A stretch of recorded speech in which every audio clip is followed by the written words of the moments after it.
Hey, what's up, everybody? True Boxing here. Thank you for coming back to get hit with the truth. So today, going to do the what's next on Sandor Martine, the now contender at 140 pounds or slash 147 after he scored possibly the upset of the year, a deserving 10-round majority decision over Mikey Garcia, the former 4-division world champion, as they competed in the main event of a DAZN card on Saturday, October 16th. Actually, right where I'm close to as I'm driving right now, Fresno. I'm actually headed to Fresno.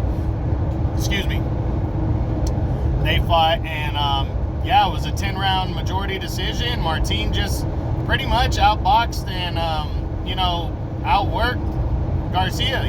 Garcia was coming in a lot of times head first and, leading in, trying to score. And, Mikey did some of his normal stuff, but I really think he was overlooking and wasn't expecting the kind of fight that Sandor Martine was going to bring. And Martine surprised everybody because, this is way above the level of fighter that Martine's used to. Martine's lost a couple times, and he has not beaten anybody, and been in the ring with anybody of significance. And Mikey, was taking this fight as a flat-out tune-up fight and was likely overlooking Martine, and Martine made him pay for it. He absolutely outworked him and was beating him to the punch, and they got a deserving 10-round majority decision. And now the big question is, what's next for Sandor Martine after that upset? Well, he said he wants to compete at 140 pounds, so I'm ranking him at 140 now. That fight was contested as a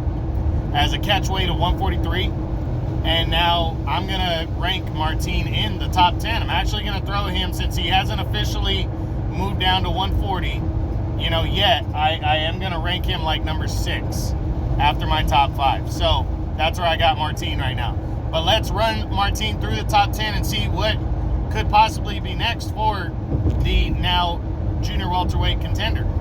We start with number 1, undefeated, undisputed world champion Josh Taylor. Well, Taylor, this fight doesn't look likely. Taylor is going to be returning to action February 26th. He suffered an injury in training. He had a December 17th mandatory defense due against Jack Catterall, and he suffered an injury in training.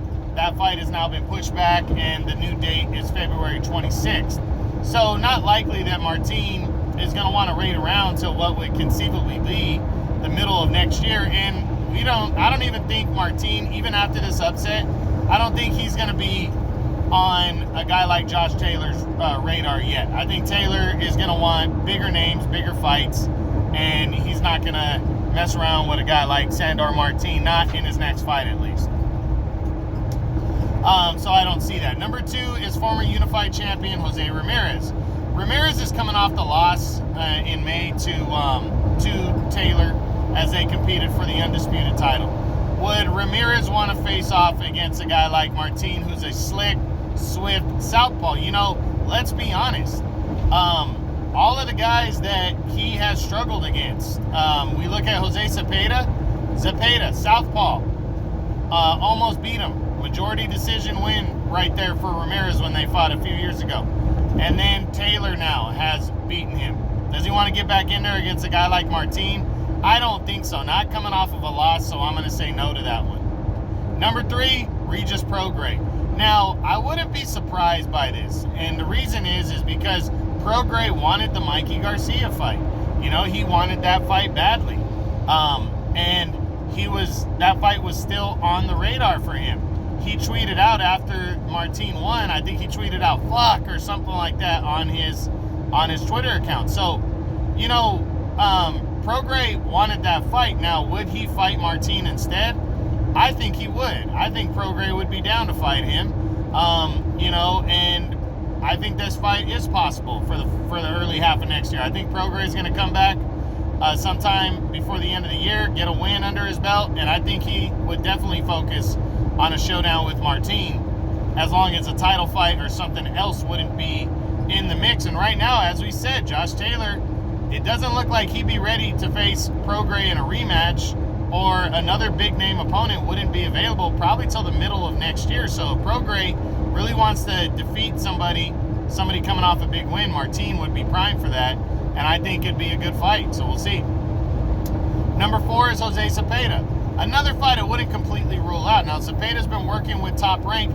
I think Martine is kind of a promotional free agent in terms of the big 3 in the United States that control the networks. Now, Martine got the win on DAZN, but I think he'd be down to absolutely face a guy like Cepeda, and the reasoning is he's trying to get in the title hunt, and Cepeda is at the top of the WBC right now. Cepeda wants the shot at the world title against Josh Taylor, but he's going to have to wait around. Cepeda's coming back at the end of this month on October 30th, actually this weekend coming up. He's staying busy, should get another win under his belt, but then he's going to have to wait around even longer for a possible shot at Josh Taylor, because Taylor's not fighting until February now. So the earliest Cepeda would get a shot against Taylor would be the middle of next year, pushing into the summertime. So would the WBC order a guy like Sandor Martine to fight Cepeda for the interim title after Taylor and Catterall? Is Taylor going to give up 1 or 2 or 3 belts in order to just stay at the top and not have to make mandatory defenses and to get bigger fights? Would this fight be possible for the vacant belt? I think so, but I don't know for sure. But I think Cepeda and Martine are kind of similar guys. Southpaws that are going to be avoided. They have that slick kind of style. So I wouldn't completely rule this one out. I'll lean towards the no, but I wouldn't completely rule it out. Number 5 is former champ Victor Postal. If Martine wants to make a splash at 140, Victor Postal is a perfect, but also a dangerous opponent for him. But Victor Postal proved that he can still throw down when he fought Jose Ramirez last year and lost a close majority decision in that fight. He proved that he still has what it takes to compete at the highest level at 140. He's going to be avoided. He's a taller, rangier fighter that can box and can punch. Also, punch hard enough to keep you honest. So I think Sandor Martine, he wants to come make a splash at 140, fight Victor Postal in some kind of an eliminator, because I guarantee you one of the governing bodies, especially the PBC, would consider this an eliminator, and that would move the needle high for Martine if he could come and get a win over a guy like Postal. So I wouldn't completely rule that one out. Number 6 is Martine. Now, number 7 would be a rematch with the former 4 Division World Champ, Mikey Garcia. Mikey said he's not ruling it out, but I think Mikey wants to come back and get some confidence, get a win, get 2 wins, and maybe sometime next year fight. Mikey left it open, though. He said, hey, if I win a world title, maybe I'll give him a rematch. If he wins a world title, maybe he'll give me a shot in a rematch. So I don't think Mikey would completely rule it out, but I don't think it's a fight that Mikey wants next. So I don't see that. Number 8 is Javonte Davis, the undefeated WBA regular champion. Now, Davis is fighting at 135 in his next fight. He's fighting Rolando Romero. That's in December.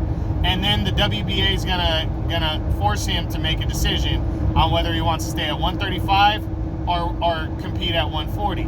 I personally think he's going to stay at 135. But, you know, coming off that win, if he beats Romero, would he want to fight a guy like Martine at 140? I'm just not seeing it. You know, I don't think he would. Martine's kind of dangerous, has that slick southpaw style. I just don't see it. So I'm going to say no. Number 9, after Javonte Davis, is, geez, I'm drawing a blank here. I believe it's Robert Easter Jr., the former lightweight champion. Another guy, you know, you want to make a splash, fight a guy like Robert Easter. He's an avoided type fighter, but would the PBC want Robert Easter to fight him? That's a big question. I wouldn't completely rule it out, but I'm leaning towards the no, that the 2 sides just might not be interested in this matchup. So we'll see. And then number 10 is the former 2 Division World Champion, Jose Patrazza. Another fight, I wouldn't be surprised if it happened. Patrazza is always down to fight the very best. He has fought the very best, and he's always down to fight the very best in the division. But Patrazza's trying to work his way back into a world title fight. Fight a guy like Sandor Martine, that might be possible. I think the sides will be interested if Top Rank could make the fight. You know, it's possible. But I think Sandor Martine, at the end of the day, is going to want something a little bit bigger, but we really don't know. We really have to see. I think the governing bodies, he should start attacking the governing bodies and trying to set up final eliminators. Because for a guy like Sandor Martine, he's a slick southpaw that I'm not sure people are going to be interested in fighting. So he's going to have his work cut out for him to get opponents. But he's coming off a major win, and he's going to want to ride high on that one. So as a backup option, if the big names aren't available, title fight's not available, start setting yourself up into some eliminators. And that's it. All right, guys. That's the what's next on Sandor Martine following a major upset victory over Mikey Garcia. I hope you guys enjoyed it. True Boxing, you've been here with the truth.